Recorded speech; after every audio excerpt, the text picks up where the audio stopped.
আবার হরমুজ প্রণালীতে ইরানের সেনাবাহিনীর নিশানায় ভারতমুখী জাহাজ। জানা গিয়েছে বুধবার হরমুজে দুটি জাহাজ আটকায় ইরানের ইসলামিক রিপাবলিকান গার্ড বাহিনী আইআরজিসি। সেই দুটি জাহাজের মধ্যে একটি লাইবেরিয়া থেকে খনিজ সম্পদ নিয়ে গুজরাটের উদ্দেশ্যে রওনা দিয়েছিল, তবে হরমুজে ইরানের বাধা পেয়ে আটকে পড়ে। ওই জাহাজের ইঞ্জিন বিকল করে দিয়ে দখলে নেওয়া হয়েছে বলে অভিযোগ রয়েছে। ভারতমুখী জাহাজ হেফাজতে নেওয়ার বিষয়ে আইআরজিসি একটি বিবৃতি জারি করে। সেই বিবৃতির বরাত দিয়ে ইরানের সরকারি সংবাদ সংস্থা জানিয়েছে, পানামার এমএসসি ফ্রান্সেসকা এবং লাইবেরিয়ার এপামিনোডেস নামক দুটি জাহাজ আইআরজিসির হেফাজতে রয়েছে। সেগুলো ইরানে নিয়ে যাওয়া হয়েছে। সমুদ্রে জাহাজের গতিবিধির উপর নজরদারি সংস্থার তথ্য অনুযায়ী লাইবেরিয়ার এপামিনোডেস জাহাজটি গুজরাটের মুদ্রা বন্দরের দিকে যাচ্ছিল। ইরানের নৌবাহিনী জানিয়েছে ওই জাহাজগুলির কাছে প্রয়োজনীয় ছাড়পত্র ছিল না।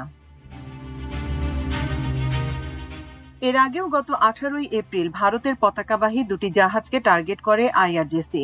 জগ অর্ণব আর সানমার হেরাল্ড নামে জাহাজ দুটির গন্তব্য ছিল ভারত। ভারতের সরকারি সূত্র নিশ্চিত করেছে, হরমুজে থাকা অবস্থায় ইরানি গানবোট থেকে মুহুর্মুহু গুলি চালানো হয় জাহাজ দুটি লক্ষ্য করে। এর আগে ভাগ্যলক্ষ্মী নামে ভারতীয় আরেকটি জাহাজের নাবিকের সাথে ইরানি নৌবাহিনীর এক রহস্যময় কথোপকথন হয় বলেও জানা গিয়েছিল। যদিও পরের হামলায় কোনো প্রাণহানি বা বড় ধরনের ক্ষয়ক্ষতি হয়নি, কিন্তু যে প্রশ্নটি বড় হয়ে দাঁড়িয়েছে তা হলো, এটি কি স্রেফ ভুল বুঝাবুঝি নাকি দিল্লির জন্য তেহরানের কোনো প্রচ্ছন্ন হুঁশিয়ারি? তখন সেই বিষয়টি নিয়ে ব্যাপক জলঘোলা হয়। দিল্লিতে নিযুক্ত ইরানের রাষ্ট্রদূতকে তড়িঘড়ি করে তলব করে ভারত সরকার। ডিপ্লোম্যাটিক নোটের ভাষায় লেখা হয় গভীর উদ্বেগ, কিন্তু এই উদ্বেগের আড়ালে লুকিয়ে আছে এক বিশাল তেলের বাজার এবং কোটি কোটি মানুষের জ্বালানি নিরাপত্তা। দিল্লি সরাসরি দাবি তুলেছে, ভারতীয় বাণিজ্যিক জাহাজের নিরাপদ যাতায়াত নিশ্চিত করতেই হবে, কিন্তু তেহরান কি সে কথা আদৌ শুনেছে? ইরানের রাষ্ট্রীয় মাধ্যম IRIB এর খবরে বলা হয়েছে অন্য কথা।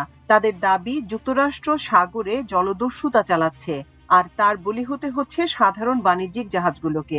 এবার দেখা যাক আসল রহস্যের জাল কোথায়। আইআরজিসি পরিষ্কার জানিয়েছে, যতক্ষণ যুক্তরাষ্ট্রের নৌ অবরোধ থাকবে ততক্ষণ হরমুজ প্রণালী থাকবে তাদের কঠোর নিয়ন্ত্রণে। তার মানে কি এই সরু জলপথ এখন বিশ্বের রাজনীতির দাবার গুঠি? যুক্তরাষ্ট্রের বন্দর অবরোধের পাল্টা জবাব দিতে ইরান কি তবে বন্ধুপ্রতিম দেশ ভারতের জাহাজকেও ঢাল হিসেবে ব্যবহার করছে? সামাজিক যোগাযোগ মাধ্যম এক্সে ইরানের সেই পোস্টটি যেন আগুনের শিখায় ঘি ঢেলেছে। তারা বলছে, যাতায়াত যতদিন হুমকির মুখে থাকবে, প্রণালী থাকবে বন্দী। ভারত এখন এক কঠিন কূটনৈতিক পরীক্ষায়। একদিকে দীর্ঘদিনের বন্ধু ইরান, অন্যদিকে জ্বালানি তেলের বিপুল চাহিদা আর বিশ্ব রাজনীতির মারপ্যাঁচ। হরমুজ প্রণালী সেই গুলির শব্দ কি তবে প্রশমিত হবে, নাকি সমুদ্রের নীল পানি আরো উত্তপ্ত হয়ে উঠবে সামনের দিনগুলোতে? উত্তর লুকিয়ে আছে সময়ের গর্ভে।